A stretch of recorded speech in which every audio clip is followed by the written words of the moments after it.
If the power went out tonight and you were not prepared, let's just say that it was out for more than a week, do you think that you would have enough food in your kitchen to last you?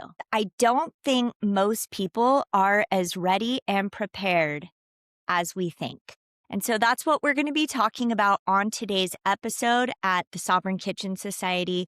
We're going to be talking about food preparation and, of course, food preservation. I want to welcome you back to the Sovereign Kitchen Society.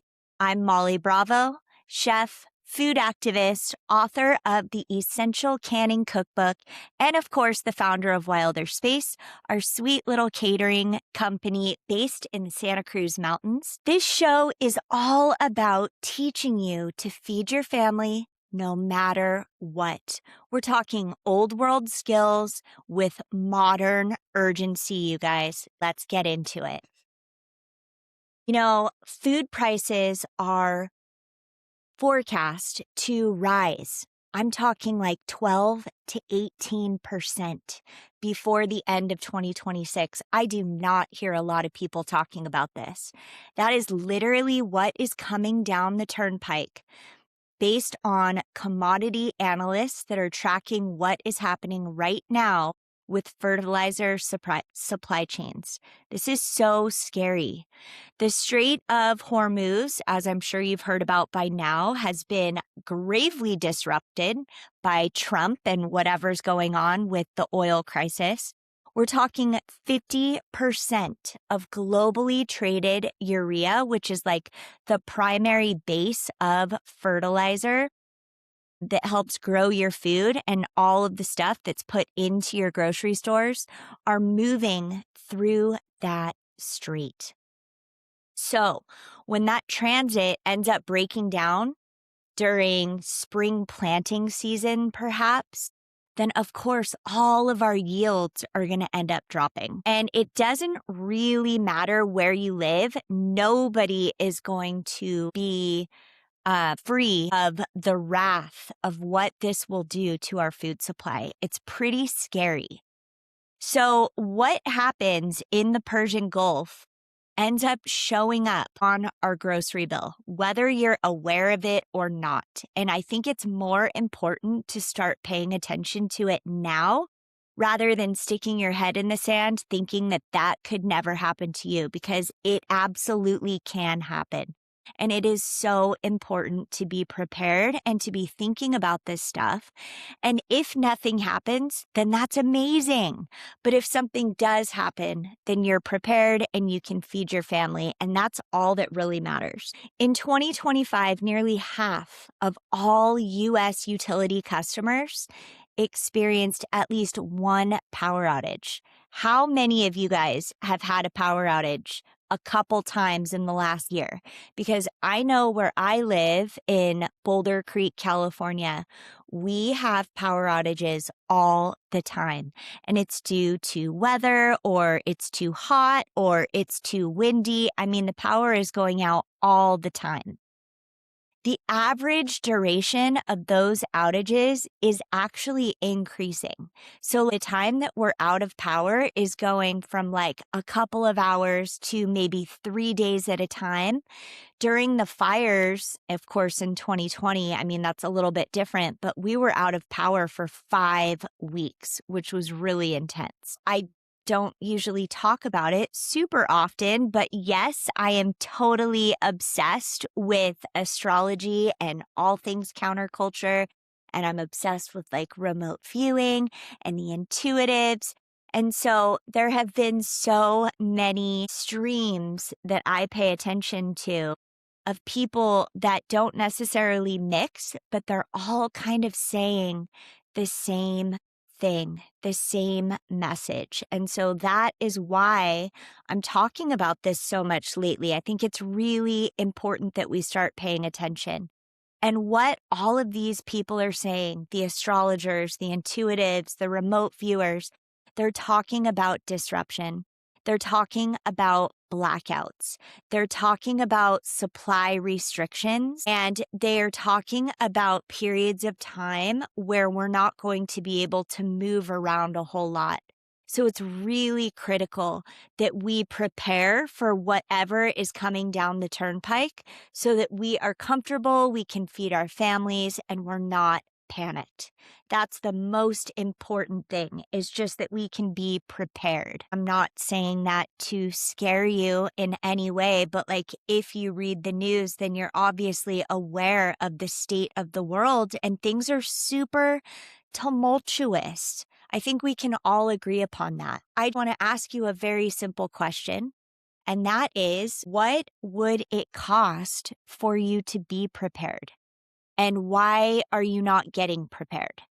And on the other side of that, what would it cost you if you were not prepared? Your great grandmother stocked for seasons. She bought ahead of her needs. She had a root cellar. She had shelves that were lined with jars and jars of food that she put up herself all summer long, usually all year long. She had a chest freezer that was probably functioning like a second grocery store. When hard things happened, and of course they did, our great-grandparents were prepared. They were resilient. They were self-sufficient, which is a far cry from where we're at right now. We have literally lost our self-sufficiency in, I would say, like 2 really solid generations. My mother's generation, people that are in their 80s and early 90s right now, still experienced what it was like to have a milkman, to have a local butcher. But by the time that I was growing up, which was in the early 80s, grocery stores were the norm. So that's where we sourced all of our food. I was fortunate. My parents had a prolific garden in our backyard. We did do a lot of canning. We did a lot of like fruit leathers. My mom saved everything.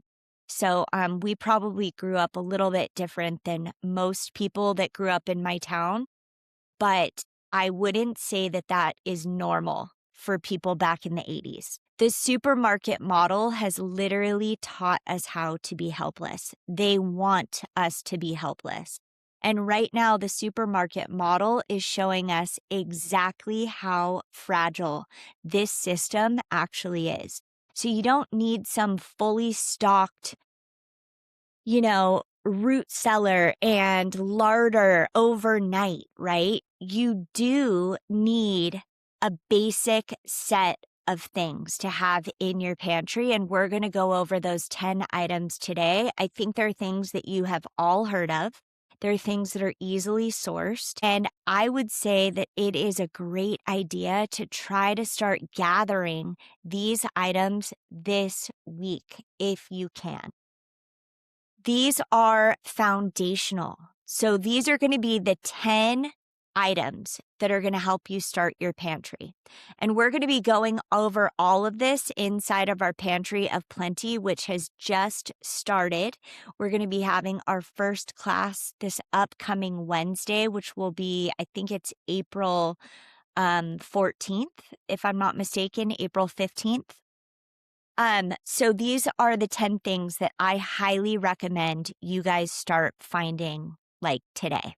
The first thing that you really need to have on hand, and you need to have a lot of it, is salt. Because if you can get maybe a 20 to 25 pound bag of super high quality salt, kind that doesn't have the anti-caking stuff in it, just like pure, clean, really good salt.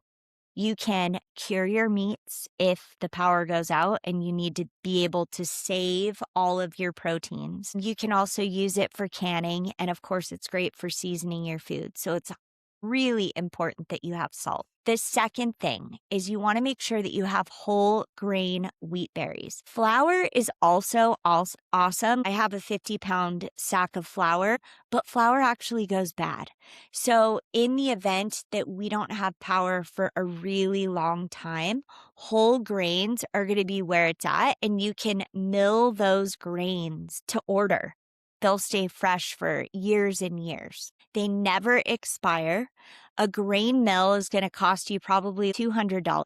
So it's like one purchase that is going to feed your family for a lifetime. The third thing that's really important is to have dried beans. A pound of dry black beans costs less than 80 cents. And the yield that you get from that is 3 times the amount that you get from 1 can of beans. So 3 cans can run you close to like probably about $4 per can. And obviously, you can do the math. When you're buying dried beans in bulk, the savings is way better. And of course, it never goes bad. Next, white rice. And this is going to sound really weird and counterintuitive, but brown rice actually has these oils that are over the rice granules that make it go rancid faster. So if you can, it's probably a really good idea to have white rice on hand that is sealed in really nice Mylar or a good container, and that will last you up to 30 years. Next up, we're talking about rolled oats. You want to have really cheap, high quality rolled oats that you're going to be able to make for breakfast. You can use it as a high calorie per dollar food that you can just stock up and make snacks with. Super wonderful to have. Raw honey is something else because you can use that for a sweetener. It doesn't expire. We know this because honey has been around for like 3,000 years, and it was found in Egyptian tombs, and it was still edible. Sweeteners, preservatives, antimicrobial. You want to be able to source super high quality, local, and raw honey if at all possible. Then you also want to make sure that you have raw apple cider vinegar. We're talking about the kind with the mother. You can make dressings, you can make preserving so much easier. It's medicinal, it lasts indefinitely, and it is very, very affordable. So try to get a couple gallons of raw apple cider vinegar if you can. Then we're talking about tallow, lard, coconut oil, super high-end olive oil if you want to go that route. But you need real fats, not seed oils, because real fats are going to last you a long time. Tallow and lard store for up to 12 months at room temperature. Coconut oil, good for 2 years at a time. These are all things that your grandmother cooked with before canola oil even was invented. You want to have preserved proteins. Now, we're going to go over this in another episode. I'm going to talk to you about how to preserve your own protein. But if that feels really overwhelming, which I think it probably does for a lot of people, getting pre-preserved proteins are where it's at. So we're talking sardines, wild salmon, home canned chicken, if you can do that. Tuna, if you can can it yourself, that would be amazing. If not, maybe you can get it at the store. But you need to make sure that you have protein on hand. And if you are unfamiliar with pressure canning, that's definitely also going to be coming. I'm going to walk you guys through how to do that. But it's important that you buy that high quality protein that you can start rotating through. And then you want to have some bulk spices because obviously you want your food to taste good. So we're talking, my personal favorites are like cumin, oregano, smoked paprika, chili powder, cinnamon, garlic powder, like whatever you're into, just make sure that you have that on hand. And you have more than you actually think that you need. You know, you cannot eat with sovereignty if you're cooking the same 5 flavorous things on repeat for the rest of your life. Like, you are going to be so miserable if you cannot make your food taste good. I want you to look at the list that we just went over, and I want you to ask yourself which of those 10 things you are missing currently in your pantry right now, and that needs to be on your shopping list for this week. So you're obviously not going to be building your pantry in just one shopping experience. You build it the way that our grandparents built it, which is over a period of time with a plan in place. It's all about strategy and it's all about being prepared before you actually need that stuff. that leads me to the next piece that I want to talk about, and that is all about budget. Because I don't know about you, but I work on a super tight budget every single week. And the thought of having to purchase a lot of things that are out of my norm feels a little bit overwhelming to me. I have created something called the Food Savings Calculator. You can find it at thepantryofplenty.wilderspace.com/tools/grocery savings calculator. I highly recommend checking this out, you guys. So you're going to put in your state wherever it is that you live, because obviously food costs vary dramatically state by state. And this is all calibrated with like real data. Okay. So it should be super accurate for you. You're going to plug in your household size. So, like for me, we have a family of 3, plus we have a couple dogs. So I usually make it a family of 4. And you're going to talk about where you typically shop. It's going to give you a list of places that you might shop. And then it is going to show you category by category exactly where you're overpaying and what you could save if you started making these tiny little switches. It's super cool. It's very counterintuitive, actually, because when you do start sourcing local, when you remove the middleman, when you start purchasing your food in bulk, you save so much money. And I want to teach you how to do that. It is all about how our great-grandparents used to do things. 2 loaves of bread that you typically buy at the store per week are around $12. But when you are able to purchase the flour in bulk, you can make 35 loaves of bread for $1.70 a piece. I was blown away when I actually started testing this stuff out and realizing how much money I could save just by changing these tiny little things. And once I really started applying this in my own life, I was like blown away at the savings. So I highly recommend you check this out. And if it feels overwhelming and like you're just barely getting by week, I promise you, this is going to show you how to save a minimum of $50 per week, if not more. The next thing that I want to talk to you guys about is that my grandmother was a very normal, average lady. Okay. She was nothing fancy. She grew up in Kentucky and she didn't have 2 nickels to rub together. But she did have a really well-stocked pantry. And even though her family didn't have a lot of money, she impressed upon my mom, which impressed upon me, the importance of a couple of things. And that is, you don't need to have a lot of money, but it's important to keep your kids clean, to keep your kids well fed, and to remind them that they're loved. And so that is the mantra that I live by in my life. And I think it's just really important to remember that family, community, a roof over our head, and food on the table is really important.